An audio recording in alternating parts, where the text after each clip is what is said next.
Vatandaşlar yayını paylaşın, köprek adam görsün. Türkiye hem Türkiye yurtlarına vizesiz girip biler deyip karar çıkarıptılar. 17 yıl bundan ozal. Aha. Böyle bir karardan haberim yok. Türkiye hem Türkiye yurtlarına vizesiz girip biler ya deyip karar çıkarttılar.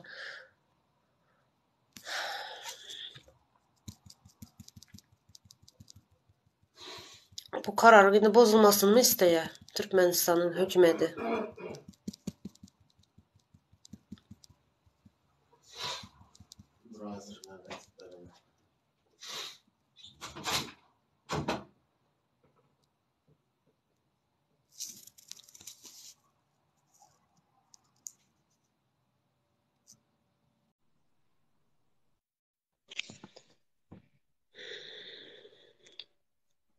Selamünaleyküm. Alo, Sesim gelen yok mu? geldi. Ha, Hoş geldiniz. hoş bulduk. Şimdi ben şunu yazıp yazdım. Hı. Bilem yazıp bilenem düşündürüp olmaya da köpsade.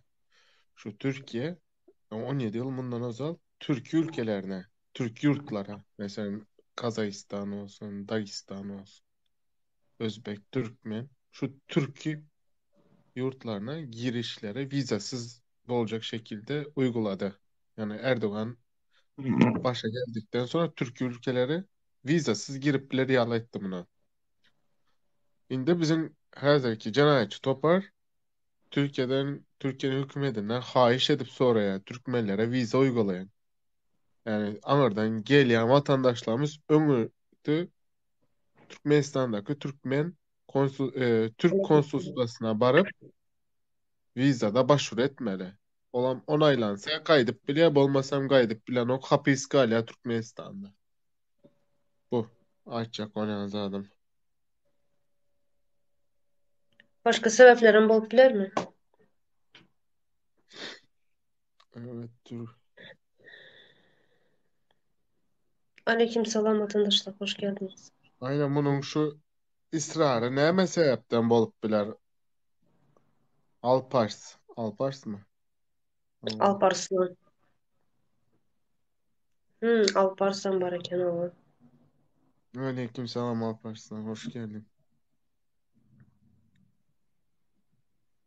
Şunun sebeplerini aydıp geçsek.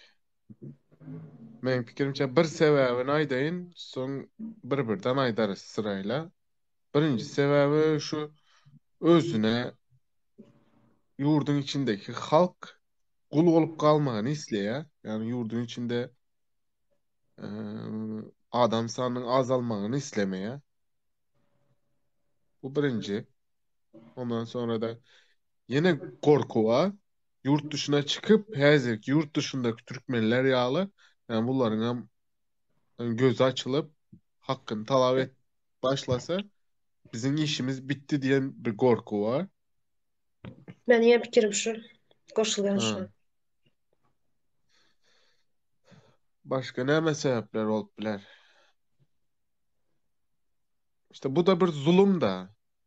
Başka bir başka bir hile deyip canlandırıp olan yok bunu. Halka zulüm. En azından Türkiye'den bir ekmek tapyadı da iş tapıp pul uğradıp öyle edinip bir ok hapsat edip bilyedi.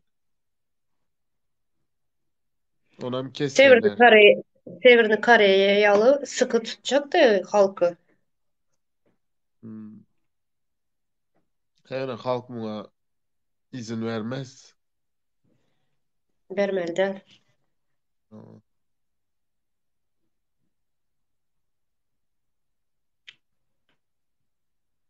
Ne ama? Allah kargışa kalmaz onlar ya. Onlar Türkmenem değil mi kedi yani? Hiç olmazsa bir şu Türkmen halkına ediyen ecirlere, kıyınçılıklar için az yine olsa da nefsi ağrar da ya şu baştaki oturan haramzadalar Türkmen mi olsa da kanında bir Yok. damla Türkmen kanı olsa vicdanı sızlardı yani. Ya dermansız kösenip gören var. İşte işsiz kösenip gören var. Eşksiz yine birinci sentyabrda Şu geçen yılki eşiklerini tekrar 1. sentyabrda okuğa giyip baran çağalar var. Yani ayakkabı tappa alıp bilmeyenler var. Sadece Eğinbaş değil, yemeğe non tapanlar yok. Eğinbaş nereden tapsınlar?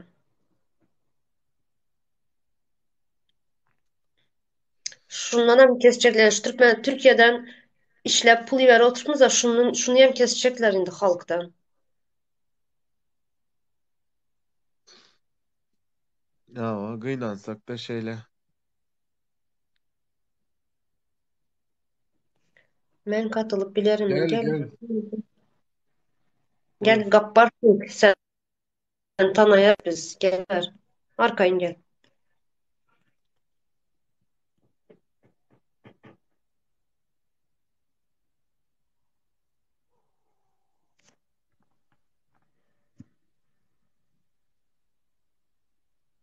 Buyur. Buyur.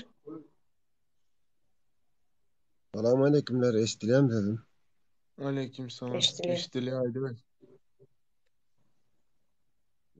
Türkmenistan, o derece yere nemeleri alıp, Mehmet'in nala oturdu. Nalan adam yok hakikatları gürle esberde. Ne hemen nalap. Nalayan Yok, sensin. hakikat, neme hakikat var mı, neme hayfızat hakikat. Uklap görsün mü? Yani bolup geçen zatları Sen gözün bilen görmeyen, eşitmeyen. yok, yayın açıyorsunuz, hiç kime huvu verenek verin, hemen bir adam özünüze soru kak bu halk bunu dinleyen eden bol. Onu hiç kim bilmeyen Yine nereden? sana verdik sonra. Sen aldık yine. Hani Bilsin. ver Aldık sen. sorunu, Doğru mu? ver huvu sorunu, ver. Türkiye'de hazır şu vizanın sebebi ne mi viza çıkardı Türkiye'de? Doğru Türkiye'den diye, viza sonra oturan. doğru diye ben Ne mi sana doğru verdi? vizel edip gezmesin şu tayda diye diye öz yurdunun işlesin diye diye. İş mi var öz Ama Öz yurdunda? yurduna ilk olsa var, Türkiye'den mi çağlarız taşlar? var, Oy. var, Ne mi var? Ne mi var? iş var. 2 milyon Yani o halk tayda aklı. 2 milyon halk Dur, 2 dur, milyon dur, dur, halkta dur, 2 milyon halk dur, boşuna mı dur, geldi beriye? dur. 2 milyon halk keyfine geldi bari. Hı. Hmm. Her kim Keyfine Türkiye'de geldi. işleyemizin bir de mi işlak Sen göreli. yağlı İyi biri bir de keyfine işleyelim. gelen bolsu mümkün. Yani bize keyfimize O gelmedik. geldiler, Bize bari geldiler bir maşkalarımızı 200 geçindirip dolar, bilmek için geldik. yok 200 dolar, 300 Senin dolar pul kazandı. Gabartın. Neyim oldum kalk? Senin Kim çağın oldum var kalk? mı? Çağın var He? mı? Çağın var Var, mı? Çağın var var işte. mı? Sen nerede işledin sen Türkiye'de? Ne için geldin Türkiye'ye? Yine mi işlemeye geldim? Başka İş ne bu hemen? iş bu ne için geldin burada Türkiye'ye? Yok iş. Ay Ben sen hem anırda gün gelmeseydin. görülmeyen kaydamak benim iyileri alıp işleyecektik geldim. E, Hudaya şükür anırda da işim var. Hmm. Neçen bir İşleyemiyorum. ene var dedi biliyor musun? Neçen bir eneler var çavasını taşlap gelen. Görüp Ol, bilmeyin neçe yıllar ol görüp bilmeyin yürüyen enelerin eneler var. ol enelerin özünün bir nemesi vardır gelmenin sebebi vardır. Bak sen Türkmenlerin eline düşme. Şuradaki enelerin böyle mi? Seni Yok ben zat didiklerler diyemek. ya. Soğuk giden Beni ya. Böyle ben mi? onlara dedikler ya zat diyemek. Sen ayda otur. Sen Türkiye'ye geldin iş tapan yok. Taplanı yok için geldin sen. Doğru mu? Bize Ben iş ne için geldin? tapmanı Bize iş yok. Ana sen kaçak. Sen aslı yol açılsa da gitmeyen. Seni kovtanayan beni. Ben kaçak mı? Dokumentum çıkar Ha görgesin. Ben kaçak mı yok sen mu? gidip bilen ak. Beşalt sananı hiç inem gidip bilen ak. Şu aktivist toparın Ne yol için açıp gidip gidip bilmiyorum. börülün hiç gidip bilen ak. Göresen ne gideceğimi. Ha görəsən. Annem sessiz al ya blog et taşladı şunu doğrudan da etsen hemen şu Ali Çoğum şu Yo indi dirilişinin şu doğru ne haydını mi kakirden ayttın? ya ben. Yo indi Ne mi? seret. Can dostum seret. Ben sana Ama bir ay çotki ay aslında düşündürsene doğruya düşündüm. diyen de. Sen ara He? dostum dinle beni. He. Buradan açacak sana. He. Ayt. Türkmenistan'da iş yok, eyle beyle deyip nalen nem için iş yok anırdaklar. Ben ne Hudaya şükür alamadım. hemmesem işlep diyor. Onun Ya nemi? yurdu bu duruma düşünenler ne etsin Yurdun utansın. hiç ervet yeri yok yurdun. Türkiye kovmu Vah. meselem sen Türk'te ben kovmu Türkiye. Aydan uçtayını. Türk'ün 80-90 Valla milyon halkı var. Türk'ün 90 Yok. milyon Türk halkı var Türk bizler bilen. kovmu, Türkiye kovmu diyen şu an. Oy, iş var samıglavni, iş var. İşle İş oturtmaz. var. Çok 5000 zapılı veriyorsun. Aç kalmasın 5000 Türkmenistan'da da.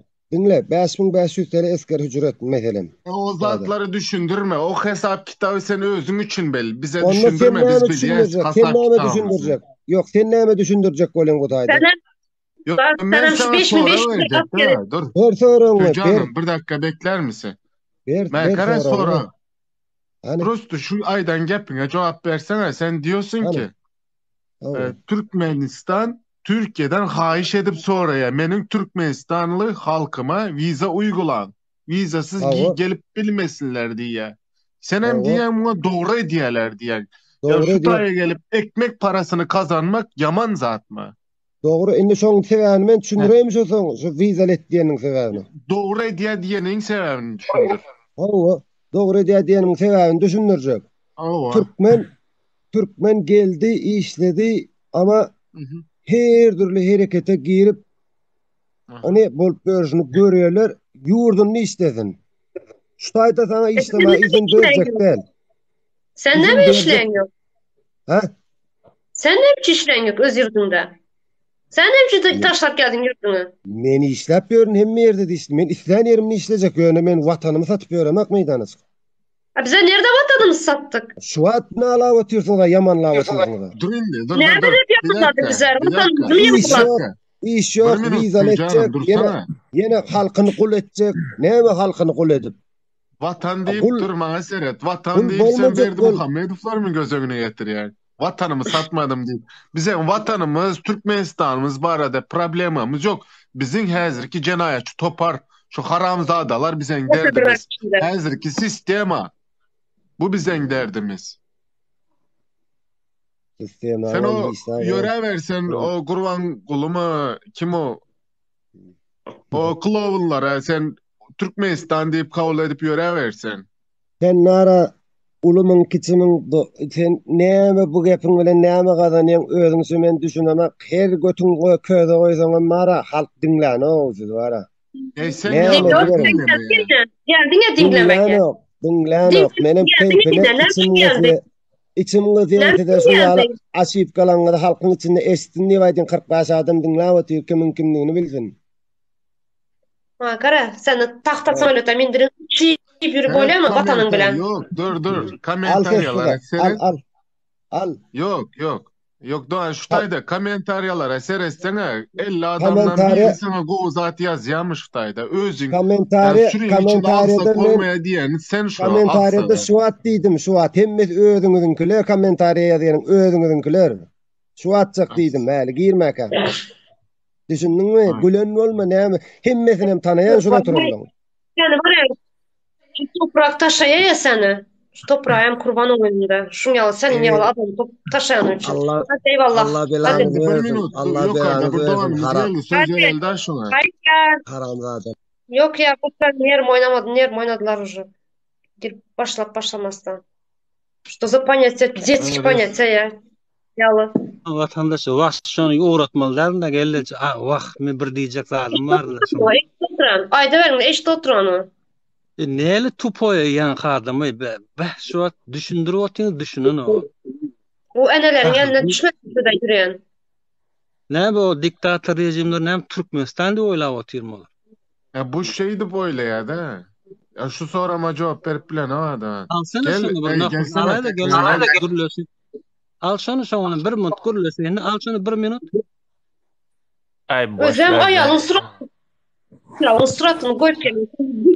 Normal adam bolsan özün suratına girsene. Böyle 1 minut durun. Nokot.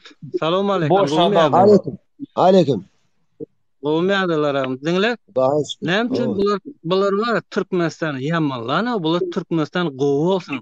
Adamlar halk ýa-ni rahat ýaşasyn, ýa-ni açça saýdyn aýtsyn. Internet dolu her kim öz öýüne arkan gidip maşgalsyn, ýa-ni işläp öz ýerini, işläp öz kapysyna girip çyksyn diýip bular ylgaýa. Sen näme diýip Yok. otyrsyň şu? şu at bir minut dinleyecekmi? Halkını kul edecek gol diýdi. Yankı beýlek oğlan. Halkını diýdi ýene kul etmäge çalışýar diýdi. Doğru. Kul etler otyrmy halky kulka. Nokot. Halk O näli kul? Näme üçin kul? Niýerde kul? Daşar ýurtda, emmi daşar Hepsi daşar yurtda kul bolar da başka näme bolsun? Dinle. Hiç kim var Yekece yok. mi? Dinle nokot. Yekece, Hiç kim yekece mi? Türkmenistan dinle nokot. Türkmenistan hiç Yekece kim mi? yapmalı. Dinle, yekece mi? Alcan Türkmenistan'ı döne öz vatanımda döne her kim öz Ha, vatanını işlemi şeydi. maşgalasını yaşamayı isteýär. Düşün. Prosto şuru Yekece. hükümet düzülsün. bir halka seresinden bir iş öpçünesin her kim öz maşgalanyň ýanyna girip çykyp işlesin diýip şonu etjek bolýar. Düşün. Hiç kim bäri Türkmenistan'ı ýamanlanyp Türkmenistan'da düýüneýin. Yine bir zat Ben boldu. Doğan yenen bir zat aydıp geçeyin de ruhsat versen. Senet, men sana nem etmeyin bunu. Hezir aydayın, gözün aç biraz, uyan. Uyarayın, bu sözüm uyarıcı olsun. Yok, Yani bular sen açık. bu gepini her Gözüm yerde açık. aydıp göreme. Yani sen bu Gözüm- gidişinde gitsen, Türkmenler seni linç eder. Yani toplum seni ezer. Yani sen hem şu hazırki cinayetçi topardan biri hasaplan yani. Ya düşünceni özgür düşünme yani. Fikir isteme sen. Öz beynin bilen düşünmeyen hazır can dostum. Yani birilerinin beyni bilen düşünyen de. Ey sen vicdanın kalbin sızlamayan mı? Düşünüp durmak. Ben diňe öz pikirim aýdyn, öz bilenim aýdyn. Ya bolýa öz pikiriňizden nohut bizim biz ýazaýardy. Do biz Türkmenistana bardy meseleme 4 çağım var. Men 5 milyon 6 milyon bilen net oňor şonu düşünsen. Men 4 Bana çağım göre- okuyan Bir zaman maňa söz gerek berjek misiniz? ber ýaşy jo aýdy. Ben Türkmenistana barsam 4 çağım var, az ölenýän. Ajölen diýmek ýene köslenip misat edilip bilmeýän.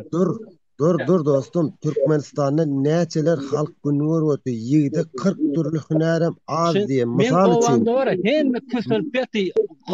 Maşgaly bozulyp betdi. Men owanda hemmesi. Näme üçin bozulup betir? Bozulyp betdi iş yok.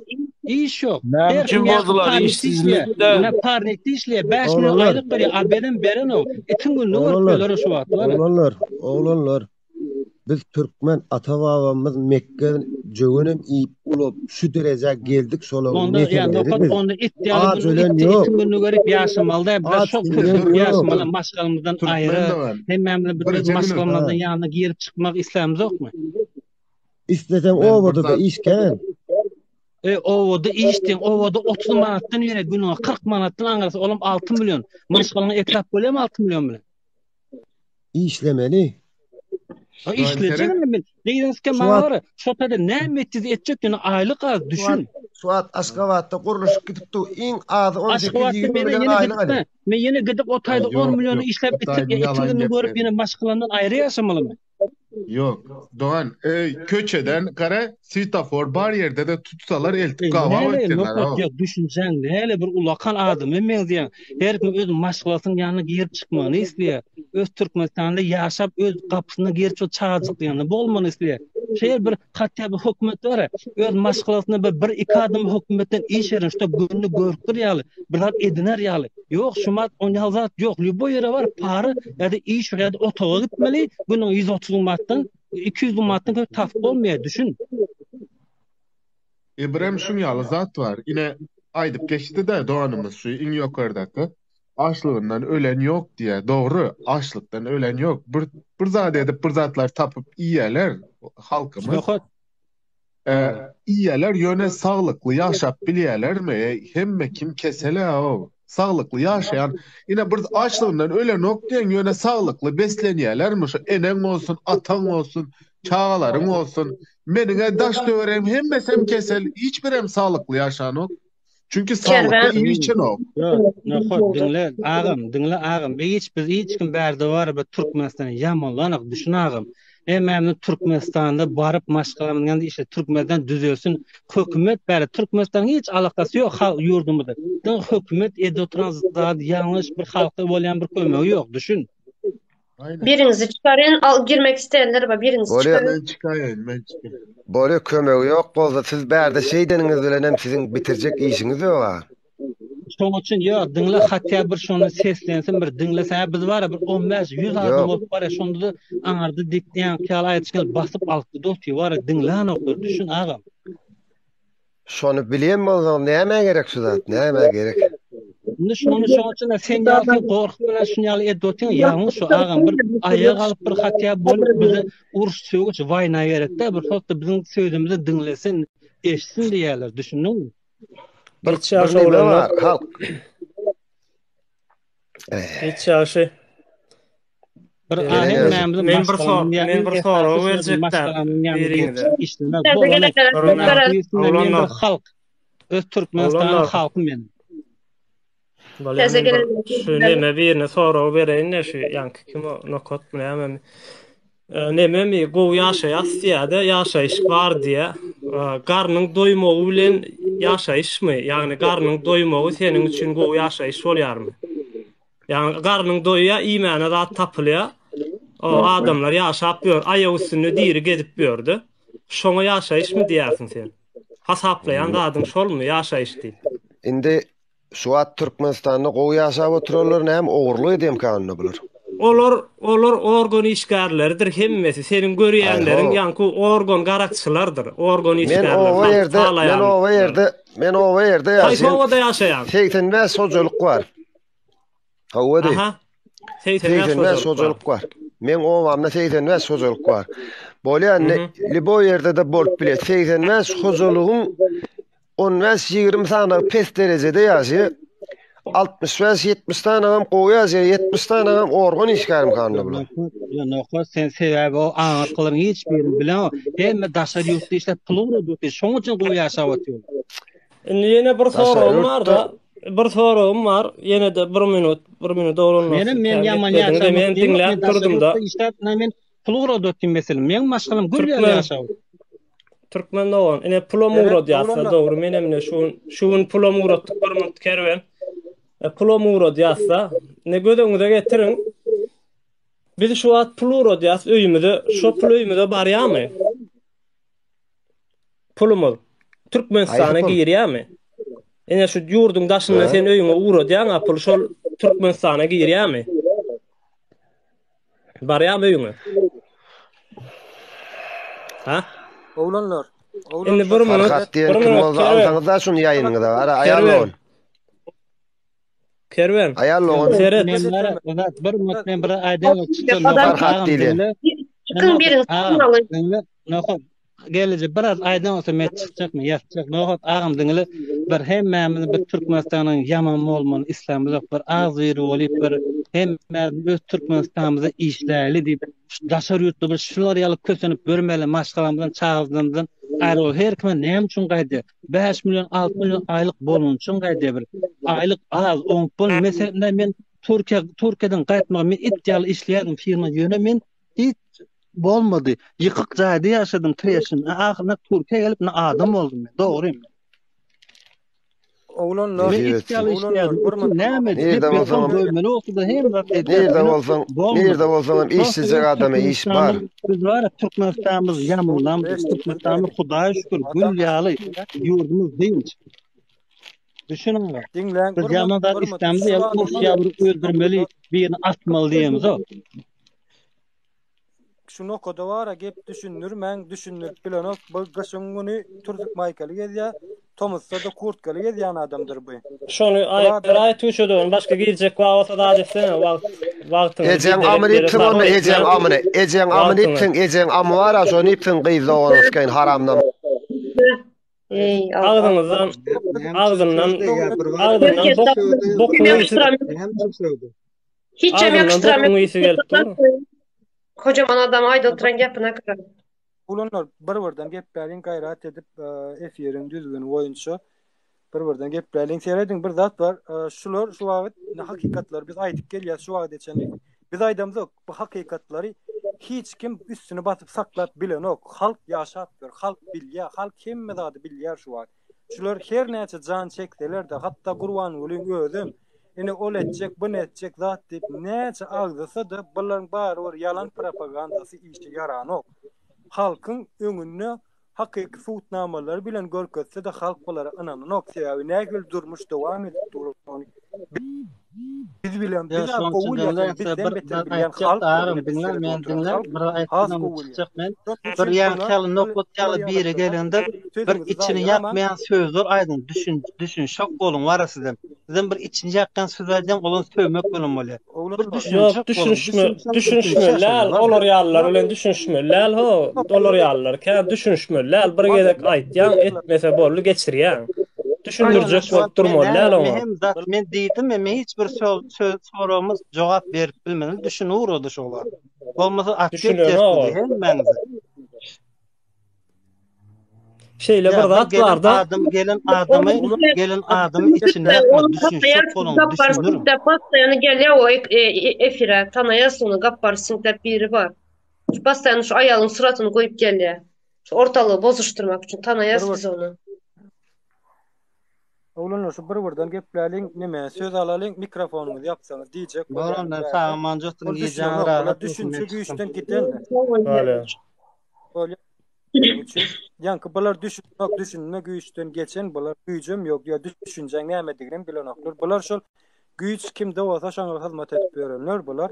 Ertesi gün nädir güç saňa geler saňa da hyzmat eder. Bular ol boljak zatdyr. Şonuň üçin wagtyny sarf etme.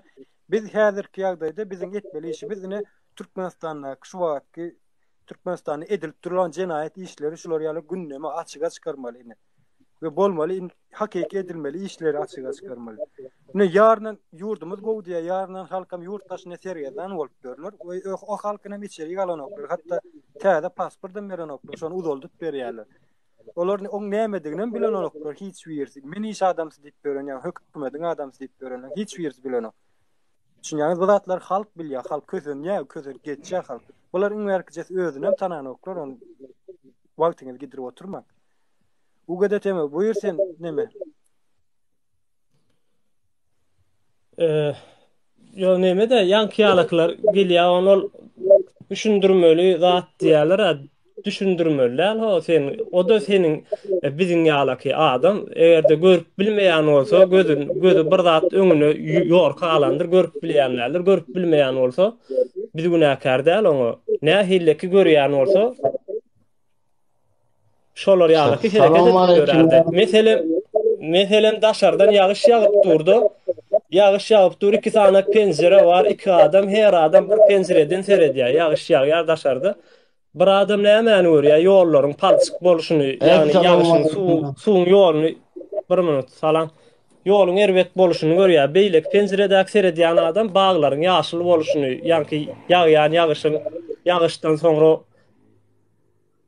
yapraklaryň çykjagyny gadyny görýär. Her kim farkly görýär bu zatlary. Egerde görüp bilmeýän bolsa, ýani şu ýagdaýy görüp bilmeýän garnynyň doýmagy bilen, ýani ýagdaýyň gowdy pasaplaýan bolsa, onu şoň ýaşaýyşy şeýledir. Hayaty şeýledir, onuň başgalasyndaky ýaşaýşam şeýledir. Ýani adam garny doýar, men gülýäli günüm agşam gelip ýatýar ýerden iş, agşam ýatýar ýerden iş. Ona hili hayat dolu ýaşaýyş bolýar. Aleyküm salam. Adler. Adler. Hoş geldin. Geç yankı nokot bilen gittim an şu at. Bari dinle oturan. Yank diyecek kolyanım men şu at görüp oturuyorum aşağı tapıyan komentarlar. Siz adamlarınız diye de men absolut men var şu at görüp oturuyorum. Bizim daşının yerinde otur. Onun yekölü bir yana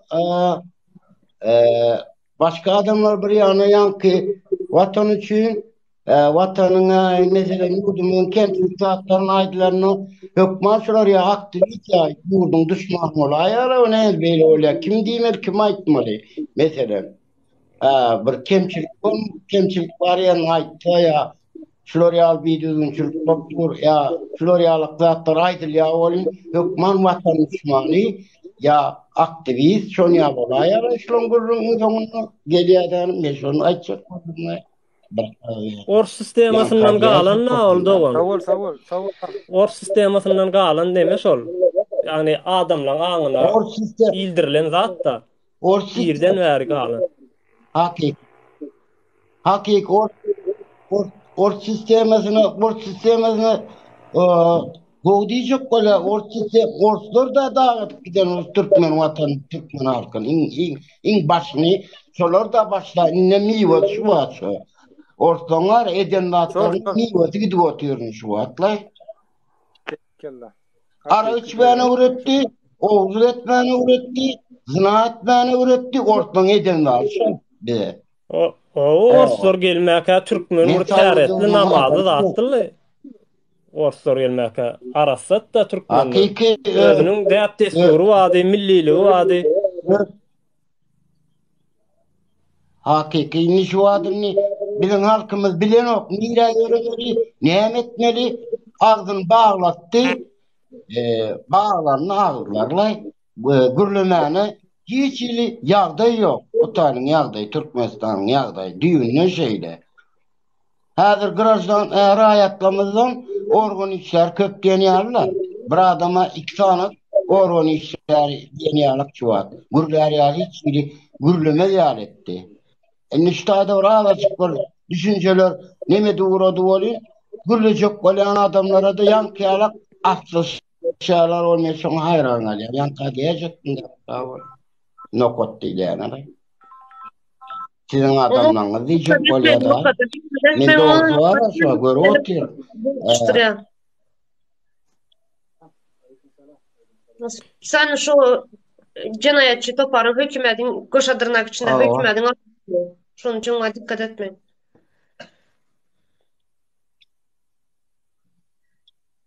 Doğrudan aytmanı orkyalar, çekiniyorlar.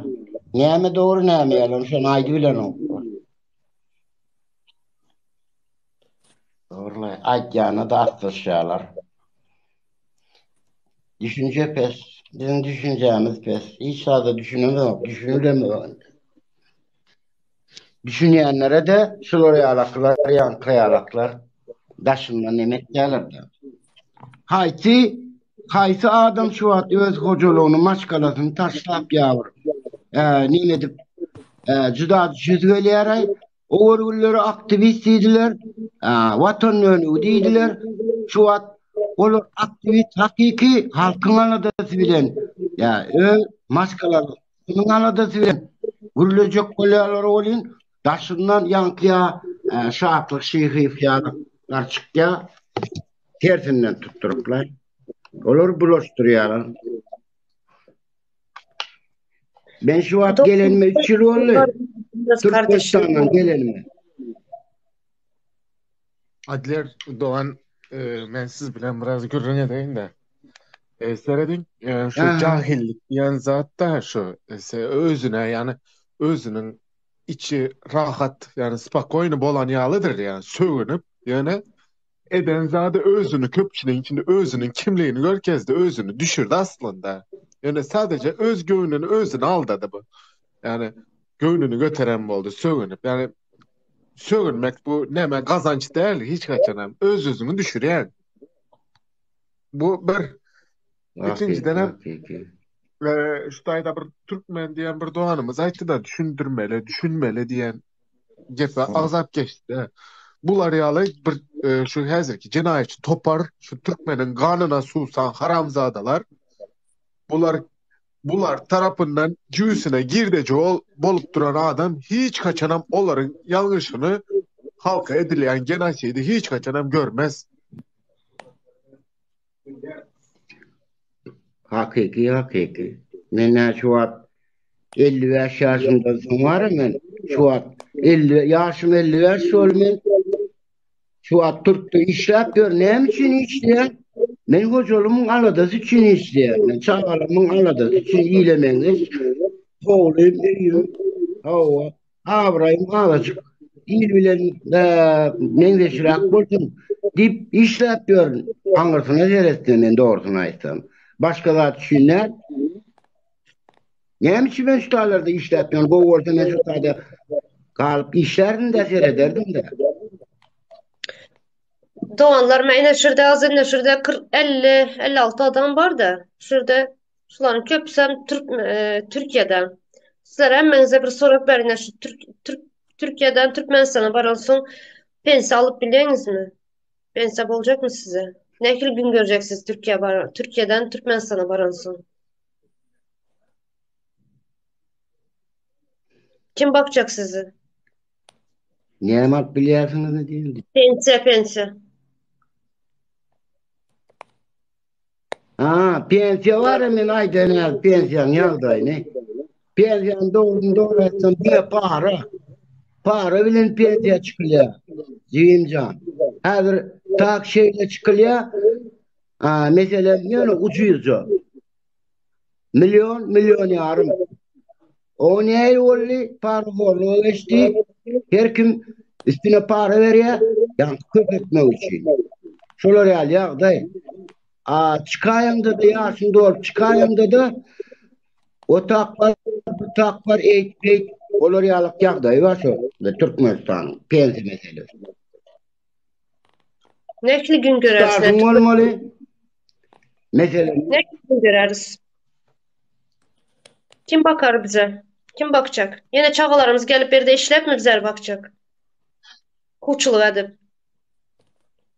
Aslında yine Uştayda Erdoğan'ımız yazıptır da huzur 55 Türkmenistan'ın staj yağdayı turda çalışanda staj yok ki pensiya alsınlar diye.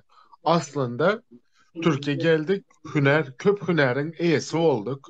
Staj verilmeli. Yurdumuzun belli bir gatlığını biz dolandırıyaz diye aydıp bileriz. Çünkü doğru yaptır.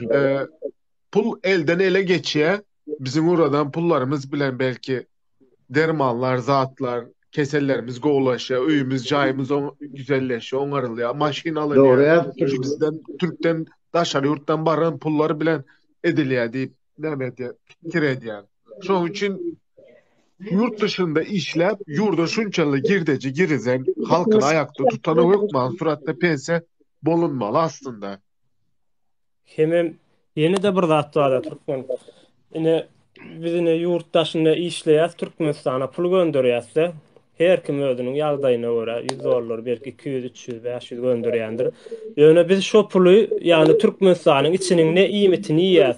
Suwuny içemizok, toguny ýakamyzok, gadyny ýakamyzok, ýoluny ýörämizok, hiç zatynda çykdagy etmän arasa pul salýas ýurduň içine, girdeje diýär. Özümüzü şeýle diýip kanagatlandyrýas. Säni o ýurda pul salýas diýip kanagatlandyrýas. Onuň ömýöni hakyky başga bir ýüzüne seredemizde, başga tarapyna seredemizde o pulum ýene Türkmenistana baran o. Daşynda galýar, sebäbi gödöň getir. Türkiýanyň içinde 1 million adam bar bolsa. 1 million adamyň hersi 100 dollardan urodan 100 million dollar bolýar, bir aýda çykjak. Bir aýda Türkiýe döwleti pikir edip görüň 100 million dollar puly ýurtdaşyna çykararmy? Yani pul hökmünde yurttaşına konteynerlap 100 milyon dolar çıkarıp vererim sana. Çıkarmaya. Demek pulumuz berde galya. Giden ok yurdun içine. Çıkarmanın içinde mesela yok, yurdun içinde mesela yurdun içinde mesela 200 milyon dolar pul var olsa şu 200 milyon dolar pul aylanıp duruyor yurdun içinde. Başka pul berden gir onu. Biz haçanla yurdumuzda pul salıp bilýäs. Arasda girdez getirip bilýäs. Onu bankın üstüyle gönderemizde. Onam näde kestiler bankyň usulen gönderme diýaleg edip 2 kurs döretdiler. Meselem şu wagtky bir kurs 20 manatdan Garabağdary. A bankda kurs bolsa 3 manat 50 tengeden. Indi sen pikir et gör, sen 100 dollar uğradyp 1 milyon 700 000 manat alsaň gowy ýa-da näçe 30 milyon. 9 milyon alsaň gowy. 10 milyon alsaň gowy. Hani 9 milyon alanın o. 9 ana şonuň üçin biz istegimiz boýunça 50 verer ýaly etdiler özümüz isläp. Onam nähille edip garantiýa berdiler. Ýagny bizim uğradan pullarymız şoňuň özüne ýurda barar ýaly edip hem şert döredip berdiler. Özleri de indi o pullar olaryň özlerine gerek. Şonuň üçin döretdiler bu şerti. Bank kursunam häzir şowur duruşunda dur hiç ýyl galdyrmaýarlar. Sebäbi olara näme gerek? Bizim uğradýan pullarymyz 50 uğratmamyz gerek. 50 uğratsak olaryň özlerine barýar kiselerine. Bize olsa yurdun içindäki şowur aýlap duran pullany berýär. Meselem sen öýüňe pul barýa, onam manada böldürýär. Ine gödöňde Türkmenistanda hüjjeti işgärler ýa-da pensionerler bardyr. Aýlyklaryny çekip alyp bilýänlerdirler. Meselem 10 milyon aýlygy bar bolsa, limit var şu taýda 4,5 milyondan çekip bilýär. Her günne 4,5 milyon. Indi 10 milyonu 2 gün gatnamarlar. Sen berden 20 milyon pul uğradyň 15 minutda alýan eline. Şo şertlere çen, ýagny içindäki işleýänden pullaryny da kesip daşyndan gelýän pul bökdönmesin, ýagny halk daşyndan uğratmana gorkmasyn diýip edilen zatdy. Spesialny. Biz şu wagt näme iş edýäs? Ýagny şu jenaýatçy topory öz jellatlanmady bakýas, besleýäs. Ona mejbur edýäs. İslegimiz boýunça. Kime olary aýyrjak bolýas, olara gahar gazaplarymyz bar. Üstesine de olary bakýas. Pul bilen üpçün edýäs. Ine sorag.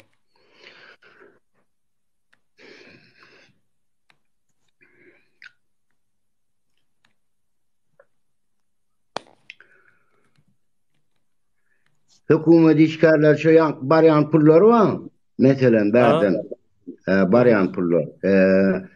Mana döwürüp hökümetten dolar hüküm edip ulanýarlar onu. Şeýdip peýdalanýarlar. O şolar ýaly hemem Şu neme o Türkmenistanda 100 dolar önüm 100 dollaryň 9 milyon 800 mi 9 milyon 800 öýdýän şu var. Hemem ýurtda önümçilik ýok. Önümçilik ýok. O baýanlaram nähilli alyp satarlar baýada. O da näme diýerler? Diňe daşyndan ürün getirýärler. Ýani ýurdun içinden valyuta çykaryp daşyna valyuta berip zat getirip içine satýarlar. Ýöne iki tarapy da deň bolmasy gerek munyň. Ýa-da içden çykarylýan zat iň bolmany artygyrak bolmaly. İçden hem daşyna zat çykaryp satyp gelmeli olar. Ondan sonra pulunyň ucundan daşyndan zat getirmeli. Ýöne o däl. Diňe daşyndan zat getirip içine satýandyrlar. Men şuň bir söwdegar dostum bilen gepleşdim. Ýagny şunu ýaly gürrüňler aýtýan ýa illen işiň bolmasyn o diýe özüň baýasana diýe. O zaman men ona şunu aýtdym da hemeleňi söwdalaňyz nähilli diýdim. Bolýarmy diýdim, o söwdalar hayal diýe. İşlän ok diýe-de. Onu hayallygynyň näme üçin bolýandyr öýtýän diýdim. Ne sen ýaňy diýdim maňa illen işiň bolmasyn diýdim. Senden harit aljak, senin satýan zadyň aljak illämi gelip. Egerde il baý bolmasa, ýagny pulu bolmasa, sen söwdaň bolmaz. Sen söwdaň bolmasa, sen hem ilýär garyp bolarsyň. İşiň bolmaýar. Şonuň üçin hemme kişi biri-birine kömek etmelidir.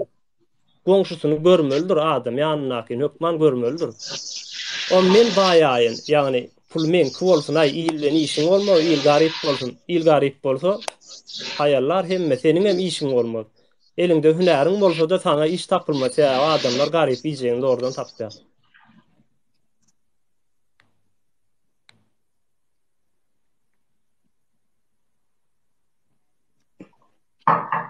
Karadeniýden gaýy bolsun diýe. Karadeniýden gaýy bolsun. Karadeniýden bolsa Sen ne diýerdi memleketini kötülep. Timur Kadyrow kim memleketini bular- kötülep? Memleket hakda gürrüň edildiň şurda hazır. Sere şu taýda şu zatlar etmeli adamlar var. Ýagny halkyň sosial hyzmatlaryny düzetmeli, ýagny wezipelendirilen adamlar var. Wezipelendirilen adamlar, ýagny bizim ýollamyzy haýsy rowan köşesine barsaňyz baryp göräýin, palçykdyr ýörer ýaly däldir. Şolar düzetmeli, mektepleri, çağalar bagyny, sosial hyzmatlaryny bermeli adamlar, iş ýagny önümçilik merkezlerini adamlaryň hususy açar ýaly etmeli. Ýöne şonu etmeli adamlar etmeli işini edip bilen ok diýip biz şu ýerde aýtýar. Edip bilmänligi üçin biz olara şu ýerden seslenýär. Siz işiňizi taşlan, edip biljek adamlara bırakın. Biz şonu aýdýar, biz watanymyzda diýemiz o. Ýagny toprak bar ýatyr o taýda sen onlara ýaly watanyň söýýän bolsaň, näme üçin o Türkmenistanyň hemme ýer şora basyldy. Şor bolup ýatyr. Sen alada edýän ekeniň, watanyň söýýän ekeniň, näme üçin onu sen sesiň çykarma, bar sen sistema hakkında da siyasata da koşulma yönü sesini çıkar ne men vatanım söyleyen men vatanımın toprağını eknap bolano hap havası hapa yeri şorladı zeyledi deyip hem şunu aydan o yine de bir yerde vatanım diýäňiz. Doğan şu taýda diýär de sen ne diýen burada memleketini kötülep diýip ýaňa aýdyp geçdim. Can Doğan, Timur Kadyrow seret memleket diýip sen kurban golulları göz öňüne getirýänmi? Biziň derdimiz sistema, häzirki sistema. Düşünýänmi şu söze? Biz yurdumuzy söýýäs, watanymyzy söýýäs, halkymyzam söýýäs. Şuň üçin şu taýda gürrüňler geçirýäs. Ýa sen ýalylar düşünsün diýip. Düşündiňmi Doğan? Düşünmeye kadar. Yaman gowy düşünýär. Türkmen Timur gowy düşündi.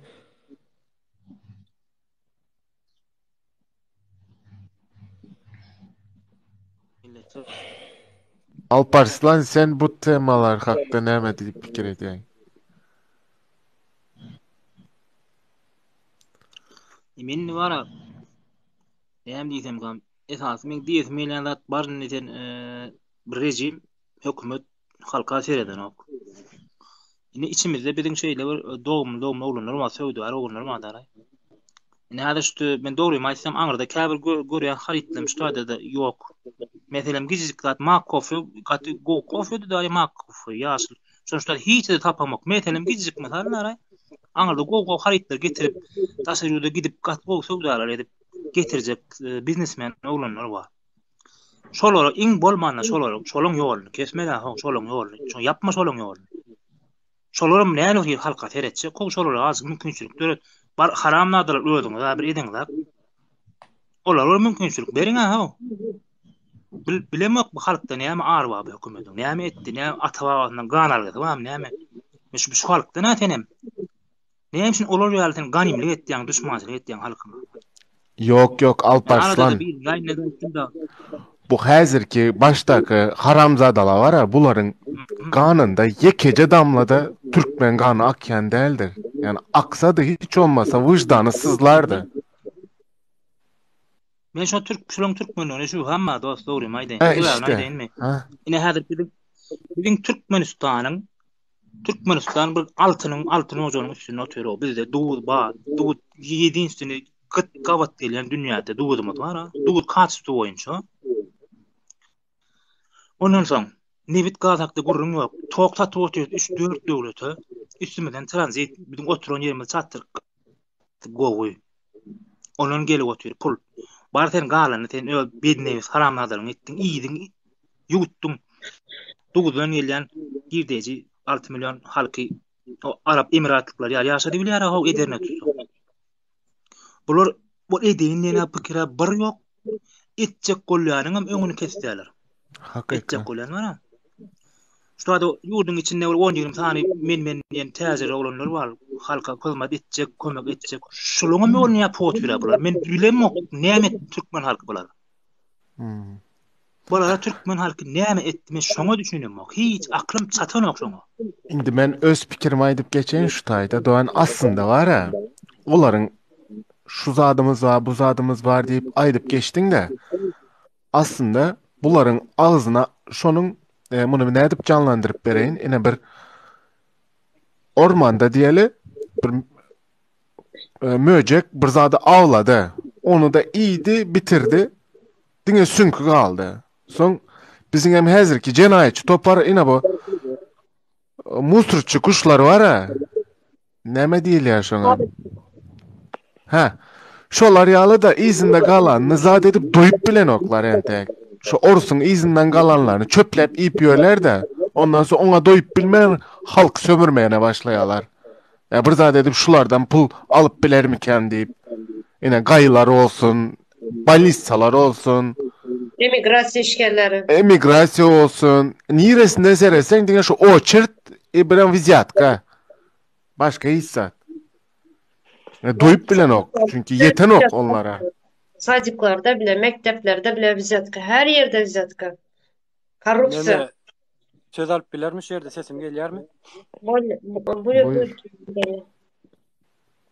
Ine şu zatlaryň asl sebebi nereden gelýär? Bilýärmi? Asl sebebi şu zady gelmeginiň asl sebebi nämeden? Näme sebäp bolýar şu ýagdaýa gelmegi? Ine size soraw da nädip gelbildi Türkmenistan şu ýagdaýa? Ol ýurdumyz gowy, watanymyz gowy diýilýänler. Seretmäň olar ýalaplar. O ştada şeýhif hem oşulja koltur olar ýalap da seretme. Şeýhif bäre gepeşitmene gelendir. Häzir gepeşidip başlar berdi. Diýjek bolýan Türkmenistanyny häzirki ýagdaýda şu zatlary düşünüp bilýän adamlar ýok. Ýa-ni adamlar ýok diýenim, döwlet adamlary, döwletiň akyly ýok.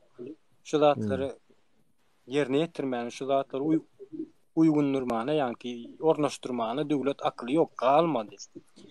Türkmenistan diýileni arkadagy diýip, ýa-ni Gurbanuly Berdimuhammedow we şolaň tokumyny gözüne getirer ýaly getdiler häzirki ýagdaýda Türkmenistany. Ya nemesi yok da döwletin akyly ýok. Kerwan maşyny geçýär, gowy dost. Salam, gowy Alparslan. Kerwan, häzir öz jüýlerini, öz hojalygyna gerek gelende akyl ýiti bilen.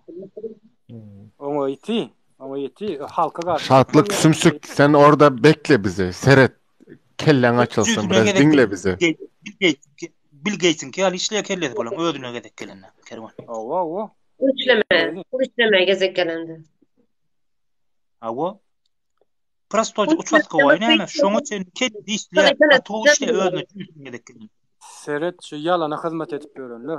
Yani yalanın üstüne kurulan devlet tabi. Yalanın üstüne kurulan devlet olsa sen şular yalan işlemeli bolýar. Başka alacı yok. Olaram ya emmesi yalana hizmet edýär. Devlet kuruluşy yok aslında o yerde de. Ne diýerler? Watanyň baýlygy halkdyr. Halkdyr diýärler. Devlet halk bilen boluşýar aslında. Halk bolmasa devlet hem yok, watan hem yok. Ne şular diýenlerler, halk hazynadyr diýip, ne hazyna mı halk? Görüp görensiniz özüňiz. O berdim komitetiniň men ol işler etdim, bu işler ettim diýip ol yalan propagandasyny ýa ýakynda görensiz sady açdyr näme mar welaýatyny. Welaýatlar aýlanýar şolar yalan. On etjek, bu etdimini döw ýaşlara orun berýän uniwersitede okuwa girersiň. Yalan propaganda hemmesi yalan. Şol atlaryň üstüne saklan. O mümkinçilik baý. Hadi güle güle. Şuda o mümkinçilik döredilse halkyň öze ýere o zatlary.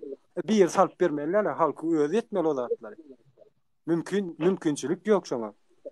Çäklendirmeler. Halkyň öňüne açdy. Wo lewer halka ödüňe oňoruň. Ödüň oňoruň absolut oňoruň. Oňor bol bilmeýärim. Gurban gulam kukla biz oňoruň alamaty da halky daşarda getdir. Kerwan. Oňorman soň halky daşarda getdir. Hiç yerde doğru internette işleyen o internette yürüyüp işleden aklını. Hayır oradan aldan gelip dura. Çeklendirmeler halkın gözünü propaganda etmek için yani gullaştırmak için halkı gul yerine koymak için edilýär çeklendirmeler hemmesi. Ne halkın sesini çıkaran oktur bir etip vermeli ya asiyetini hemmedat halk için işlemeli devlette. Halk hazine hakikatten hazine halk. Şu sözden peydalanýarlar bolar. Şu sözden peydalanyp halka garşylanýarlar şu sözden. Düşünüp bilýäňizmi? Edilýän iş bolsa ýok arkada başgalay halka garşy iş alınıp barýar arka tarapdan. Hakykat. Kısa misal getirip berjekler Gerwen. Mesela Magtumra tamyň döwründe çaphana bamy näme? Çaphana ýokma. Dogrudymy? Magtumra tamyň goşgularyny ýa-da gol ýazmalaryny ingilisler zatlar äkiden köpüsini anglýada dur. Ýöne şoň goşgularyny şo hakdaky riwayetleri ýa-da biziň islendik magtumra tam başga da şahsiýetler şo hakdaky goşgulary riwayetleri biziň halkymyz getiren şu döwre aňyna saklap, diline saklap. Halkyň öýde etýär, hemme zat etýär, halka az basmasyn üstünden. Yok, halk öz ýerini goýýar. Halk seret döwleti goýýar ýerine ruhsat berýär. Alparslan. İslendik gur döwletde iň uly güýç halkdyr. Halkyň düşünjesidir. Ine biziň halkymyz baý ýöne düşünjesi ýok. Hiç şu zatlary pikret bilýän halk ýok. Ya inni dörep başlady näşe 2 ýylyň içinde dörep başlanlaryň bundan öter hasameter dörejekdir bundan. Gideceğiniz rahat bolsun Aziz Türkmenistan, Zenanların sesi diye yazdınız. Ne için только erkekler gürleşiyor? Дайте девушкам поговорить. Залинишин çıkıp bilersin bir wagtda şu wagt näme? Sözümiz bölüp girdiň da başlaýar. Что случилось? Halk şu zatları düşünüp bilmez ýaly getdiler ne? Eger halk şu zatları düşünüp bilsen 20 asyrda dursun sen düşünjeň oguna hiç bir garawyş durup bilen oga. Hani ösen döwletlere serediňine ösen döwletler halk nähil düşünjeli. Ösen devletler hangi devletler ösen? Hangi devletler ösen?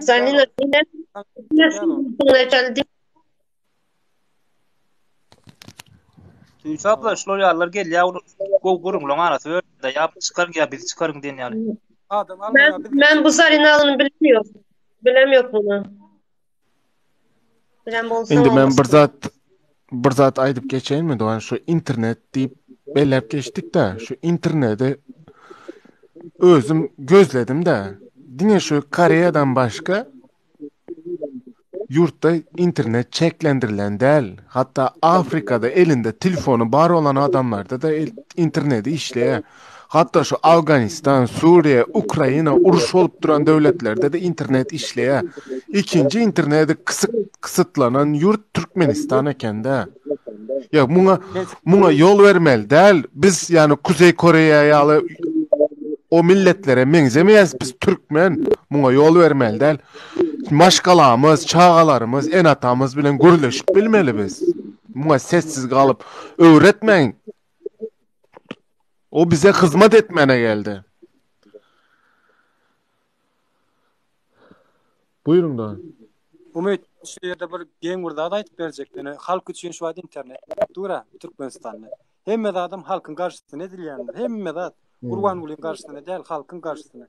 Yönü şu anki jenayetkar hökümet üçün 1 minutçuk, 2 minutçuk internet yapın şu tayda. Şolan işleyen ve nemetinde, territoriyasında. 2 minut internet yapın. Nähil derecede değerler her şolan. Yo korkusundan kaçıp gider bunlar. Evet 20. asırda internetsiz durmuşu gözüne getirip bolanok. Hatta işine internetsiz gözüne getirip bolanok ediyen işine var. Mümkün ne? Ana şu zaten halkımız şu zatları yönü internet deyip imo düşünýärler. Yeni şoňa meňzeş sosyal medya kullanılan nemeler, projeler düşünýärler bizim halkımız. Instagram, Facebook yeni şoňa meňzeşler ya YouTube. Doğru olaram gerekli ne bileyim şu TikTok'un esasında haramzade cinayetkar hökümeti öz sesimizi eşitdirýän. Şu TikTok'un esasında sesimizi eşitdirýärler şolar sosyal medya platformlaryny üstüne. Bularym gowzat şu wagtlarda. Bizim halkımız şonu yerlik ulanmaly bilen. Okey o zatlardan geçtik. Indi esasy zerur zat bar da şu Türkmenistan'da ayagallaryna kanuny ütköşmek ýerler, kanun çykarýarlar. Halka bolsun niwe genderler ýani halk hiç peýdalanýan dällerler şu kanuny. Yani halka bolsun ne ýaşlary inserýärler. O ýaşlary dialog ýasamar ilk başda halkın sesinden gelenler sebäbi ýaşlanky, gelecek ýaşlanky diýip. Bularym şu dialog ýani ogurlandyrlar halkın sesinden ýaşlary insert başlandyrlar. Ondan propaganda yalan propaganda bilen üstüne basacak bolýarlar şu aýdylyp durlan hakykatlaryň. Bir zat aýdyp geçeýin de Doğan nämen ýygnagy Doğanlar diýip aýdypdyr da şu taýda Kerim Akyýew diýen Doğanymız. Doğan şu Türkiye Cumhuriyetinden Türkmenistanyň häzirki başyndaky jenaýatçy topar haýyş edip sorapdyr. 17 ýyl mundan ozal girizlen şu AK Parti iktidara gelenden soň Türk ülkelerine vizasız giriş mümkinçiligi beren Türkiye inden bizim Türkmenistanyň başyndaky haramzadalar haýyş edip sorapdyr. Bizim türkmenlere viza goýun. Yani aňsatlyk bilen gelip bilmesinler diýip şuňaly bir haýyşda talapda bulunupdyrlar. Munyň gürüňi ne diýäs? Olaram neme ol samsa olur. Öz halkyna garşy edilýär diýene näme edilse öz halkyna garşy. Olar şu sistemany saklap bilseler bolýar. Ýöne gözüňize getirin şu wagtky ýagdaý Türkmenistanda biraz çuňurlaýyn alsa Ors döwletine, Ors imperiýasynyň eline şu wagt Türkmenistan öz başda hiç ýyl hereket edip bilenok, hatda ony Suud edwam dronlaryny hiç ýyl hereket edip bilýänlerler. O Putin olary medal takyp olary biraz köweslendirýär. Bolýar bize hyzmat edýärimiz üçin medal takýar olary aslında. Görüp görensiň ony. Onu ýaşyraýynam diýenoklar açyk aýdyn görünüp dur. Indi şu Russiýanyň ähli güýji Ukraina tarapyndan Türkmenistana häzirki ýagdaýda nemet biljek aladasy ýok, gumany ýok. Günür Demirgaz Karaýa ýalak edip biler diýerler da bir gep aýdýar. Şondan başga çykalygalary galmady. O netjek bolsam gaty güýçli uly ýagdaýda uly mukdarda güýç gerek. Indi ýanky neme gerek? Akyl gerek, biram serişde gerek, pul. Diýjek bolýanym, onam güýç Russiýanyň eline häzirki ýagdaýda ýok. Bolmasy mümkinim de Ukraina topraklaryny basyp alma uğrunda başladan uruşundan soň. Türkmenistan halky üçin şu diňe düşünjesi galdy. O düşünjede halk ýurdun, watanyň eýesi halkdyr diňe. Başga hiç kimem däller. O gelmişek Ruslar däl. Ol yalan propaganda edip beren men hökümetiň işgär diýip berenlerim däl. O mehkeme işgärlere wapşy olar gördüm etmek ya. Olar halkyň nemesini goranoklar, olar bir maşgalany gorýarlar. Halkdan gorýar bir maşgalany. O halk üçin işleýän gulluk däller o. Doğan şu taýda hem vatandaşlarımıza hem şunun üstünde hökmanyň durup geçilmeli bir zat ortağa ataýyn da. Bu bizim için möhüm. Bir de gelecek neslimiz için gaty möhüm. Ayın 2'sinde Türkmenistan'ın içi bilen yakınlarım bilen gürleşdim. Ayın 2'si entek 6. gün. Ayın 1'i sentyabrın 1 günü okullara kitaplar paýlanyň 2. güne arkada diýen goşkun ýatlap gelin diýip hemmesine zat edýärler. Buyruk berýärler, ýani sapak. Yani biz bilim almana uğrattık çağalarımızı. Men o mugallimine da can ettim. Şu arkadağı diyen goşkuları yatla deyip aytsan gatı görmediydim. Yani ses kayıtları badır, onu çıkaran yakında. Gatı görmediydim. Eğer şu arkadağı diyilen goşkun yatlap gelmeyenliği üçün menin çağam ya da yakınım şuna pes baha koysan da gatı görmediydim. Sen gerek olsa özün yatla deydim. Men mektebe çağamı arkadağı yatlama üçün ya da onun goşkularını yatlama üçün uğratmayan. Men bilim alsın, aklı gelişsin deyip uğradıyan. Yani buna da hemmeniz ünüs vermenizi hayiş ediyen. Türkmenistan'ın içindeki yakınlarınız bilen köp gepleşin, ilgilenin, her bir probleması bilen okullarında yani munyal zatlara ruhsat vermeyin. Bunlar şeydip çağaların gözünde özlerini ulaltyalar. Genosit ediyorlar. Risk açası. Şuna da deyin geçeler kervan. Türkmenistan men aýtjak bolan adam işte şu rejimin yanlışları, hökümetin yanlışları da aray, yalakalar da aray. Bular da Adam tüýgüsi halk ýok mu kabalarda hiç ýeri. Näme adam kabalar emez, bu mu kaban aklym hiç eren o kowşulary. O bir iýbiçi yatyp turup iýbiçi gowy ýaşap ol o diňe haýwanlar ol ýara düşünje. O bizim o adam sana biz o. Gowy ýaşasam bolýar ýamda kalamda şo bolsun düşünje bolmaly. Hem hädiýet bilen. Halk bilen halka gaýtym düşman görýär özlerine. Burada doğruda aýtsaň men sen halk düşmany, sen Türkmenistana dönüp hakyny talap etseň ýa şolar ýaly bir bolmaýan bolanok diýseň, eýem sen halk düşmany bolýarmysyň. Ya watan ýöne bolýarmysyň sen. Alparslan ozatdy. Alparslan sesim gelýärmi? Evet. Alo. Aýda Kerwan. Sesim gelýärmi ýa dök gelýärmi bura? Gelen. Ol halk düşmany, watan düşmany o zatlar diýilýän zatdyr ýa-ni diýdirýänler o zatlary. Asliýetinde şonu diýen adam özüm düşünüp bilýän näler şoň nämedigini.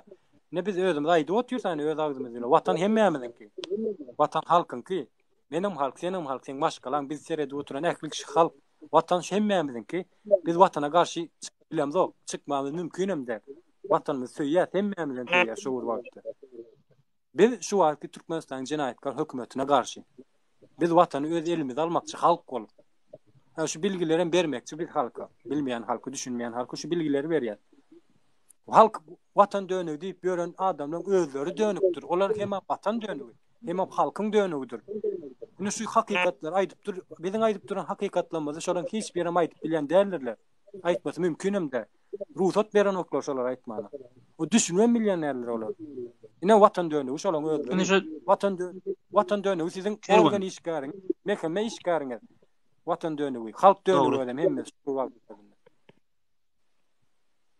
Kerwan şu näme garşy çıkıp edilýän şu aktivistler bolsun ýa halkdan umumyň şu edilýän çykyşlara garşy ýöret olaryň propagandist goýberýärler da ýollaşylar hem saatlyk şeýfi. Ben ýene görýän zalyla diýip bir gelip gitdi. Şu adamlar hem halkyň hakyky görgüsini, çekýän jebrini bilip oturýar. Bilýär, %100 bilýär. Bizden hatda gowy bilýärler ýöne şoňa ýok şolat diýip bilýär men şoňa näýle adamdyr. Hiç aklym çatanok. Bilýän %100 bilýän adamda ýok diýip tersine düşünje berip bilýän adam nähili adam bolýar. Men bilemok o nähili adam mı kabır şol. Aýdyp oturýar watan dön halkyň dönügi bolar. Halkyň dönügi. Yok Doğan. Belli bir muktarda cüýsüne girdekçisi bolan adam nähili zat olsa da gözü görmez onu. Diňe o cüýsüne gireni biler. Onun için sen näme diýip düşündürsen, nähili faktlar öňüne goýsan, peýdasy ýok. Düşünmez, gözü görmez. Çünkü onlar hipnoz ediler. Bilýänmi? Pulu bilen. Nide binamslaryndan tapýarlar, tapdylar o nide ýüzü galyň. Näme diýsem oturur, näme diýär ýüzü. Bir illat diýýär-de, şoňa gülüp oturup bilýärler, daha uçda bilýär. Onam tapýarlar, oşon ýalanlar. Nide haramladylar, tapyp goýberýärler. Spesial yetiştirýärler şuňal adamlary. Alparslan. Yetimhanadan alıp yetiştirýärler spesialny. Onçallam değil şu. Canlı O ol hazırki yetimhanada olur mu? cinayetçiler, cahile, özler ya cahiller tapyalar yani inandırmak ansat olsun. Yani uklap gören, ağzının suyunu akıtıp gören, bilgisiz cahiller tapyalar, özleri yalı. Sonra öyle devam ediyorlar. Yetiştirilmeyeler. O kellesi ne Türkmenistan'da ol da adam o? ayıkladım kinonu görün olsanız sonra gulluhan vardır. Onun hükümet savsan eldersin diyorlar. Bir otururlar. Ay Kızıl Pavun'a da kınarma. Kızıl Pavun'a da kınar ne ara? Şimdi şularım şu mesela şu buradan Allah'ın uğruna edip yük gödü diyeli. Onun şularım edibilce adamlar da vakti şova şeyledik hakikaten siz yürüyorsunuz da gol ya da seyit de dit bilce adamlar. Gün 100 seyten ratı böyle uğurup edi gulluhan karakterine adamlar şular. Aynen öyle. Ondan soň halkyndan me ol soň ýok onu bilen oklarda bu ad. Bir günim saat dönüm olan üçin. Mene mümkün Türkmenistan'ın ütgejegine 100% inanyan, yani bir zada gynanyan, munyalı sümsük yankı gelip giden zalin ama o ondan soň toçka diýip bir geldi, şatlyk şyhy diýen bir samsyk geldi. Bulara gynanyan men. Halk bulary wara ezer. Yani bunlar Türkmenistan içinde yaşap bilmez bular. Öldürerler munyalı adamları. Umit. Bular seret men aýdýan size. Şular adamlary siz göz öňüne getirmeň. Bular adamlar hiçler.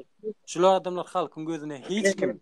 Ya bilýän demesi wara bular biz tanaýas bulan kimdigini bilýär. Bular uçup ýören paket alıp musur atýan şo paket uçup ýören paketi alıp musur atýan bular hem şol. Hemmesi şol şu wagt ekran çykyp ýörenler hemmesi şol. Şolaryň arkasynda etdirip ýörenler wara.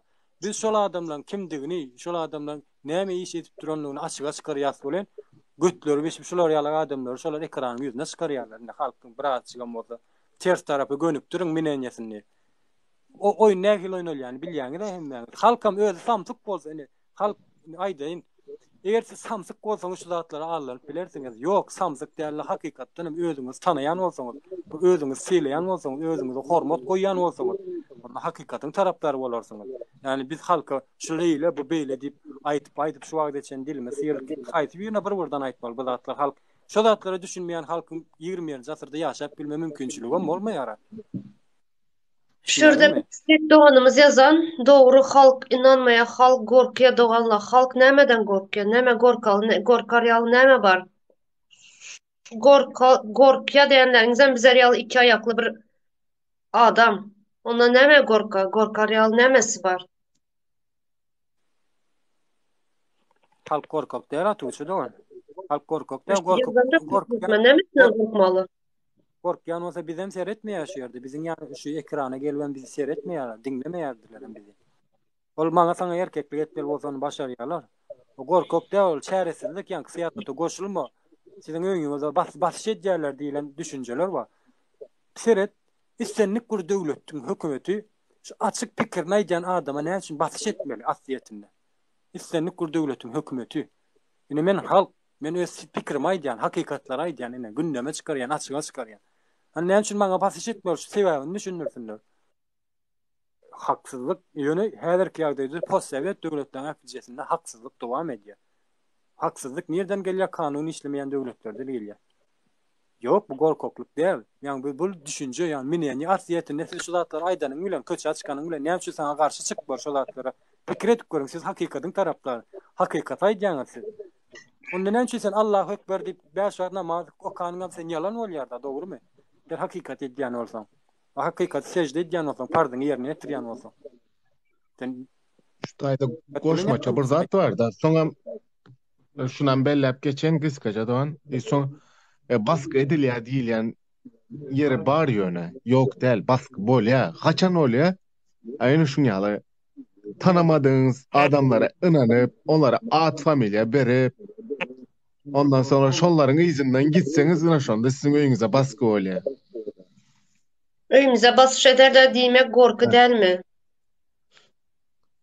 Menim aýdy Gorky däl, näme gorkup? Onun için neme basyş etseler? Basyş etseler men ýemem basyş etseler. Neme men korktum mu?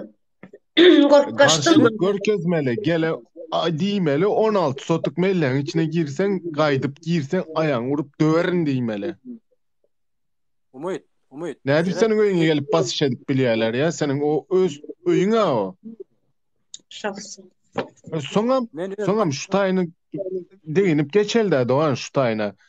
Men de giňişleň girip bilemokda basyş bolýa ýöne şu käbir haramzadalar var da işi gücü şu ad familiýa toplap ýören haramzadalar var, men berde ola adyny tutup geçmeyin.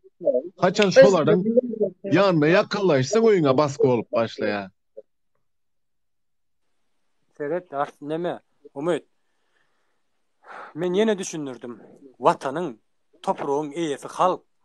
Siz şu zatlar bolup duran bir düzgünçülükler, edilip durulan cenayetlary siz aýdanyňyzda näme üçin biri sizin üstüňizde basyş etmiyor şu zatlara pikir edin siz.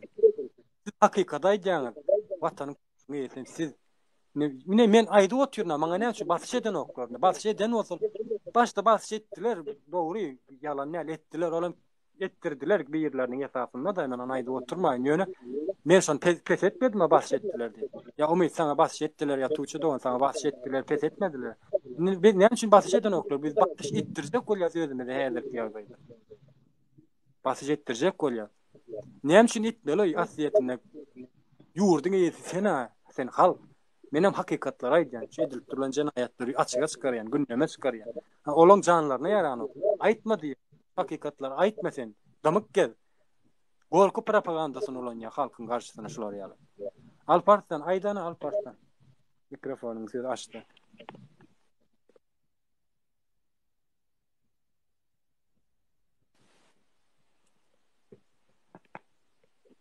Umut, aýdy bersen. Ya onda hemmesine mikrofon yapıp diýmek. Maýtdym-da ben. Gara solar ýaly bize kolýanym ýanky ýalak halk ýanky men gorkýan däl watandaşlar sen gorkmak günädir. Gorkýan diýilen söz bir namys eden gokmy? Men gorkýan asýatyny namys etmeli söz abi asýatyny. Erkowlanlar üçin etsin bolam.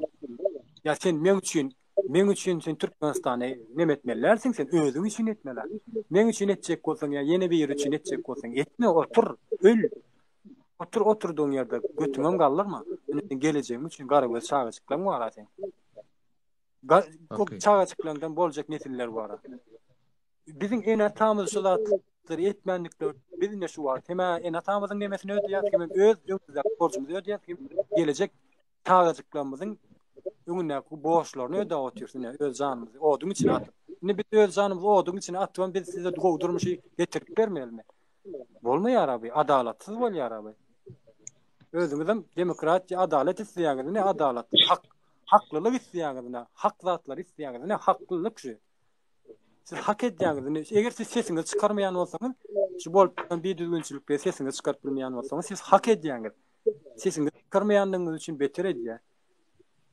Ne adaletlik, şu adalatsızlyk şu ýerden gelýändir. Siz sesiňizi çykarmaňyz, sesini çykarýan adamlara da şular ýaly edýärler, adalatsızlyk. Ater ber. Biri urupdur, biri aýdyr İksan uş duran olsa, eciz boyun urup duran olsa, sen şu an sesini çıkarmasan haksızlık bolýar. Vatan hemmemizin ka, biri getirip gelip düzeltip bermeýär, odun içine özüni atıp. Hemen bu Türkmenistan bize muhtuna düşen toprak değil häzirki ýagdaýda. Ata-babalarymyz gan dökdi, söwüş etdi. Topraklarymyzy hiç kime bermejek bolup. Şu ata-babalarymyzdan galan toprak bize. Türkmeniň taryhyny özüňiz bilýäňiz. Döwlet kurup beren Türkmenler. Türkmen milleti geçmişdi. Häzirki ýagdaýda näkile häzirki ýaşlar. Häzirki ýaşlar diýany men ýaşlar bu düşünýä olara näme de bolsa düşünýä ýaşlaryň en atalary bardy. Ýani nokot we ýene şoňa meňdeşler bar. Şolar çağalarynyň öňüne böwet bolýarlar. Ene şu wagtky zewuşow diýip hata edilýär-de, ene şu wagt nesiller 17 ýaşdan 20 ýaş aralygy. Şolaryň gelejegine böwet bolýarlar şolar. Olary düşünüp bilen o adamlar, ýani gelejegini urlaýar çağalaryny, ýaşlary. Türkmenistanda bolup duran edilip duran bir düzgünçilikler emesen bilýär ýöne islat ýokdur. Sen näme üçin Türkiýe çykdyň rasyýatyny pikir edip görüň. Çörüňizi gazanmak üçin. Özüm dünýäde 4-nji ýerde diýär Türkmenistanyň gazy. Hanşo gazydan gelýän pullar nirede? Diňe men gazy aljak berdi. Ýer su baýlyklar. Magdanlar o ýerde kimik elementler nemeleri nirede şu zatlar? Ýok Türkmenistanda. Keru näder? Nämäni Yaponiya ötüne öletler da Yaponiýalyk görür ya Ýewropa döwletleri hiç da çykýan näme ýer altyndan. Bay tebi walik ýokdur şolar. Ýöne gaty gowy ýaşaýarlar, iň ötüne öletler şolar. Näde besen bolýar bilýärmi? Dega aklyny hiç düýtgetýär, düşünje ýa-da netilini şey edip geçdirýärler. Akla investisiýa edýärler, akla ýatyrym ýapýarlar, akla nemesini goýýarlar, öz maýa nemelerini. Hökmet edýärler. Onu halk Yapon alymynyň bir sözü bar, da akyllarnyň sözü. Kelläňi işletsin, biýligi işlet, biriň agrym salmagy hukmanlar. Awa, hakykysy. Ýeş öz seredini Ýewropa döwletleriniň köpüsini alın, Şweýçarýany alın. Ýa-da Finlandiýany alın meselem, ýa şoňa meňde Ýewropa döwletleri alın. Ýer baýlyklar köp ýokdur ha. Gyzyl zat çykyp biler, altyn zat. Ýene şoňa meňde nemeler çykyp biler, ýa magdan baýlyklar, demir çykyp biler, ýa türkmeniňki ýaly gymmatlygy ýok aşolan topraklarynda. Yer astı baýlyklar ýok. Diňe akyl bilen galýandyrlar olar. Akla investisiýa ýatyrym ýapýar. Biziň türkmenlerimiz näme alyp? Näş akylly adamlara sylaw hormat ýokdur. Güýçli adamlara sylaw hormat bardyr. Akla hormat ýokdur biziňkilerde. Bilime hormat ýok hiç şeýle.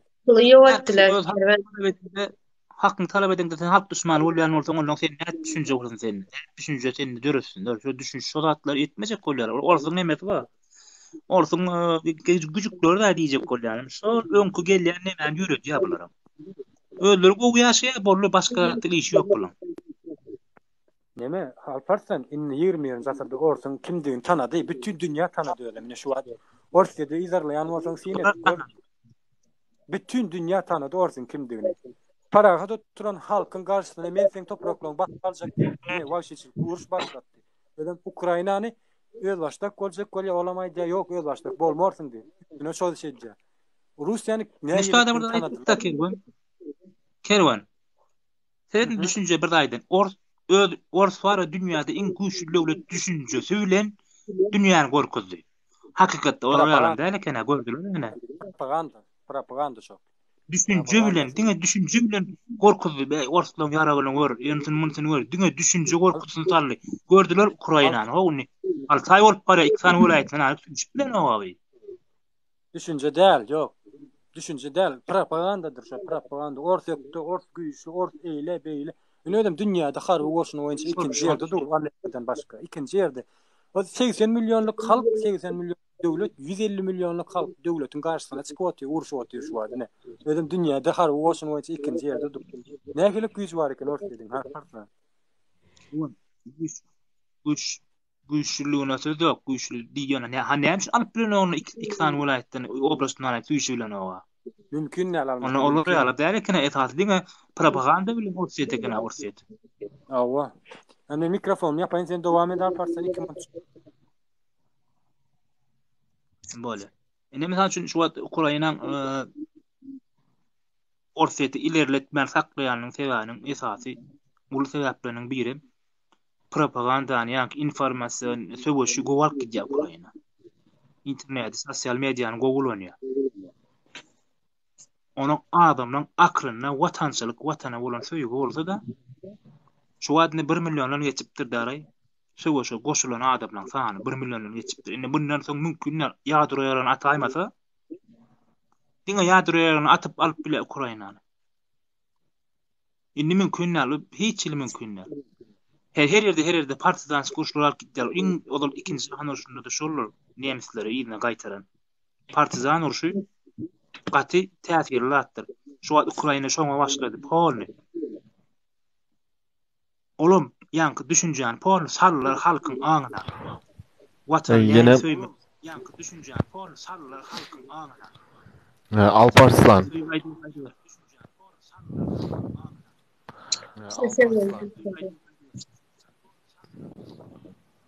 Doğan ses ýanglandy näme üçindir? Zapis watalan olayman, zapis ýan olayman. Ay etseler edip geçsinler. Kapatacağım. Eftir hiç geç oldu saldığım için böyle. Eftir yine aynı saatte açmadın efiri. Hiç geç oldu saldığım için böyle. Eftir yine aynı saatte açmadın efiri. Hiç geç oldu saldığım için böyle.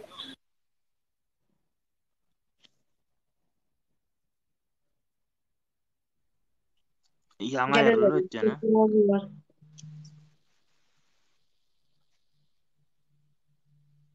Şonu aýtjak.